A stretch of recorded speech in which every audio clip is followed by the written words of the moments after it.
Today we are at Manipal Hospital HAL. It has organized an exclusive vaccination drive for children with special needs of the age group of 15 to 18 years across all its centers with the objective of immunizing them against COVID-19.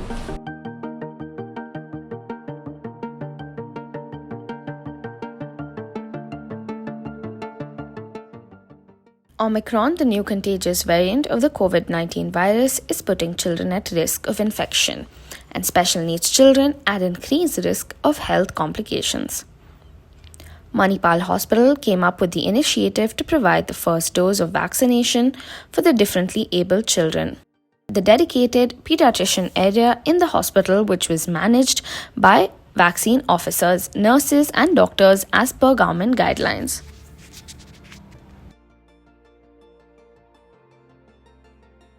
Ma'am, so what was the inspiration behind this entire drive? Hello everyone. So I'm Dr. Archana, pediatric infectious disease consultant in Manipal Hospitals, Bangalore. So according to Government of India, according to the instructions by the Prime Minister of India, so the Covaxin vaccination is being initiated from today in all the hospitals for the children above 15 years of age till 18 years of age. And here in Manipal, we are mainly concentrating today on the children with disabilities. We are trying to provide free vaccination among these children. And the main inspiration for this is because these are children who are usually left out during the vaccination, where the parents might be having initially there might be some apprehension in order to bring the children itself. First of all, bringing these children to the vaccination center itself will be a difficulty. Second thing is even the apprehension that whether these children can get the vaccine or not. So at least by promoting this, the apprehension of giving vaccination to these special needs children can be averted. And third thing is these children usually tend to have even some comorbidities. So in such sort of children, the COVID infection can be in a little higher severity. They can present with a moderate or a severe COVID. So we need to concentrate on these particular children, especially they should be the primary beneficiaries initially at least, because the risk of COVID can at least be reduced. At least we can reduce the risk of COVID by at least severe COVID by 80 to 100% at least in these children. So even if they get a COVID in the future also, it may be more of a asymptomatic or a mild COVID. So even for a mild COVID also, I would say the protection rate goes up to even 50 to 60% with Covaxin. So in that way, we want to concentrate mainly on the children with the disabilities and comorbidities in the start of this vaccination at least. Yeah. So how long do you think this drive is going to continue? How long is it for?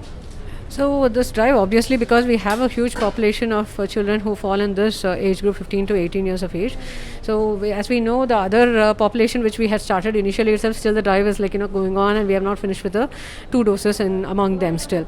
And so obviously even for the children also, it might take time for the parents also to come forward for the vaccination. So it is going to take longer time to complete this, and also we need to take this forward even for the younger age group also. So it is going to take longer time. So it is very difficult to say a time frame for that at least now. Yeah. So are you all planning to go across the educational institutions? Yeah. So we have also asked for especially the educational institution basically for the specially challenged children as of now.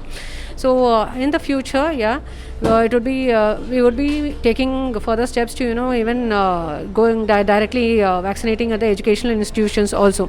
Initially, even for the adults also, we did that, going into the apartment complexes and all such sort of drives were taken place. So we have to plan further for that. At least presently, we have tried to include those schools which are catering for the specially challenged children. Yeah. So what are the other precautionary measures you think can be taken to prevent COVID? So other precautionary measures we have been hearing all through these 2 years, now getting into the third year also. So the basically masking up. So all the children above 5 years of age need to wear their mask, preferably a double mask. And second is frequent hand washing. They should be taught the right way of hand washing. Third one is the social distancing. So even if they are attending schools also, we have to basically even counsel the school management and teachers, everybody, to follow all the COVID precautions. So these three are very important. Other than that, even the vaccination of the parents. There are many families where the parents and the family members are still not being vaccinated. Still the second dose of COVID vaccine has been missed, or even a single dose of COVID vaccine also has not been taken. Still there is apprehension even among the adults itself. So they have to get first vaccinated. So these are the basic things which has to be taken care, other than vaccination for the children itself.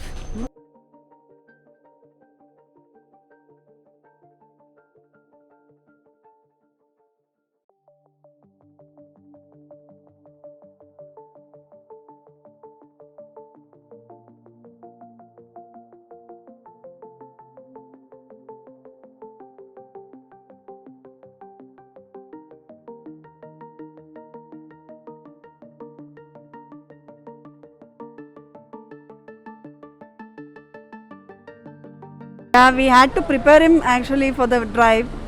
He was a bit scared, but we told him that it is better to get vaccinated and it will be safe, and he'll be more kind of protected.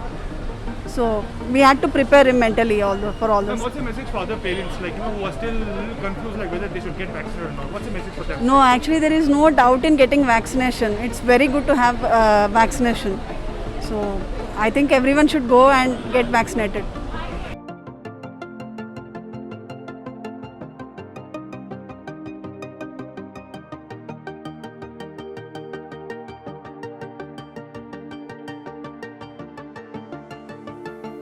So, on the experts' advice, make sure that you're getting vaccinated and following all the necessary COVID appropriate norms. Stay safe. This is Kanak from Salar News.